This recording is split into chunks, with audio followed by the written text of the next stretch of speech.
Hello everyone.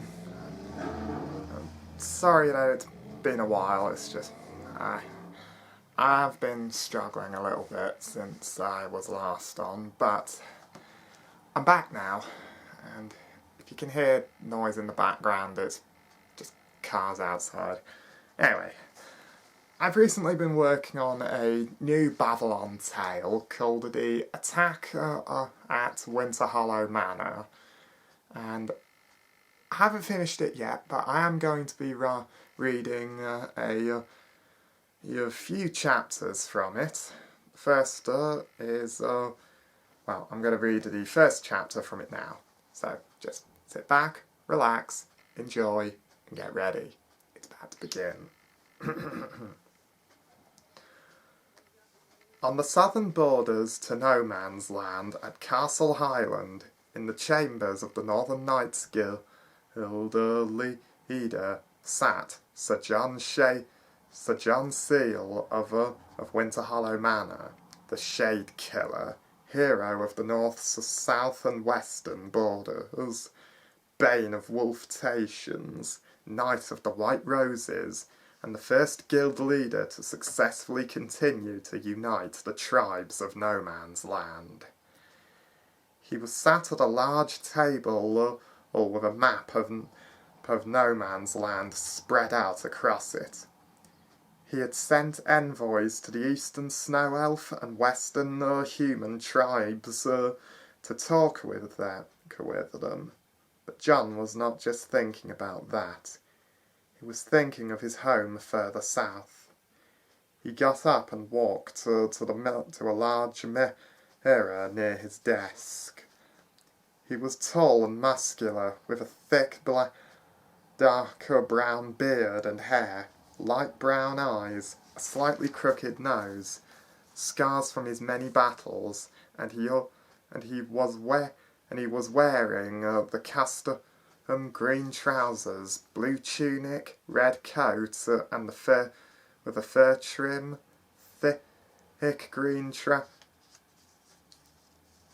thick brown boots with black fur, green steel gauntlets, and a large brown cloak with blackish grey wolf and brown mammoth fur covering it.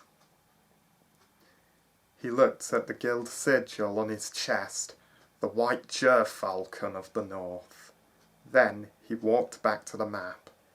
His mind went to his family home of Winterhollow Manor, his son and heir, Gabriel Seal, daughter Susanna Seal, his beloved half-sister and head of the manor servants, Sarah Ice, and her daughter, Gabriella of Winterhollow Manor. 26 years ago, John became leader of the Northern Knights Guild. His wife, Lucy Seal, died during the greypox epidemic that spread through the north. Then, a year later, John became leader of the guild and had to pass down the lordship of his family manor and faction to his 16-year-old son and heir. At the age of 112 years old, John was middle-aged for a northern human. They can live for 200 years after the first humans were blessed with a long life by their snow elf allies. But he looked to be a man in his early 50s, as all northerners at that age.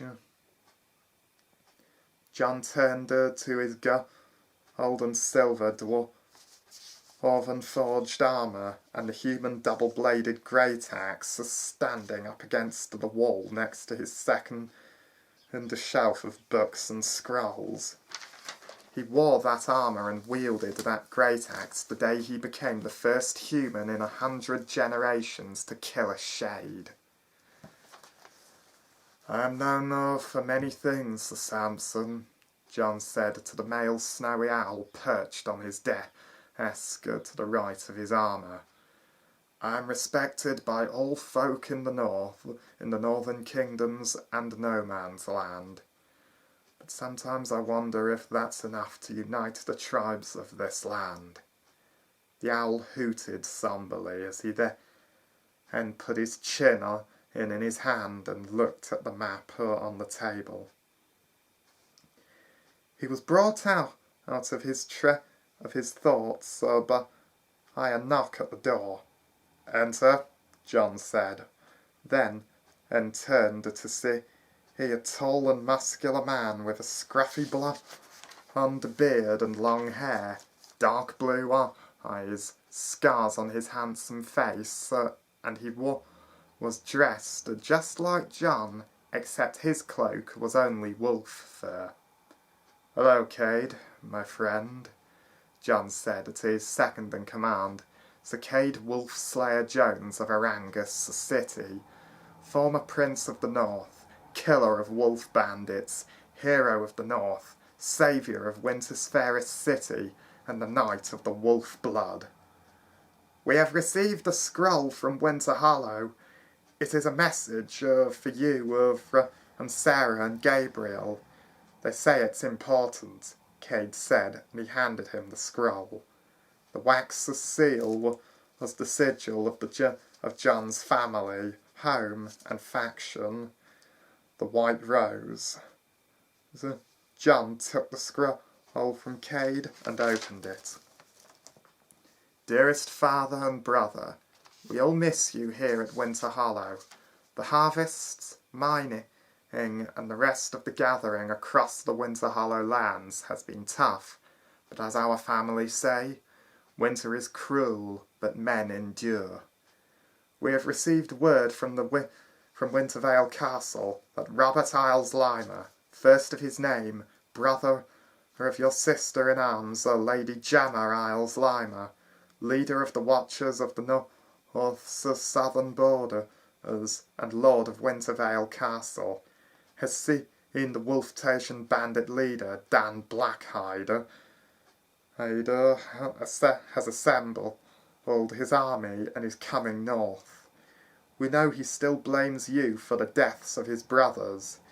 He has wanted revenge against you ever since, but if he is coming up from the forest lands to Winterhollow, we need you to come help us, please. That is all we ask for. Of you. Sincerely, Gabriel Seal, first of my name, Lord of Winterhollow and leader of the North's gatherers and providers, and Sarah Ice of Winterhollow Manor." John looked up at Kade.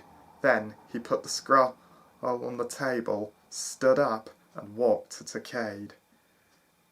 "Tell Maester de Montho to send an eagle to Winterhollow. Then gather our best warriors to the gate. Then saddle the horses, and once I join you, we'll ride for Winterhollow," John said calmly. Kade nodded and left to carry out his orders. And John turned to his armour and great axe.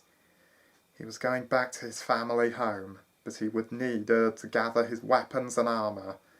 Then he would join his companions at the gates of Castle Highland, and they would all ride south for Winterhollow Manor in the centre of the Northern Kingdoms. I'm afraid that's all for the moment, but don't worry, as I will read another part of this tale, I promise you that.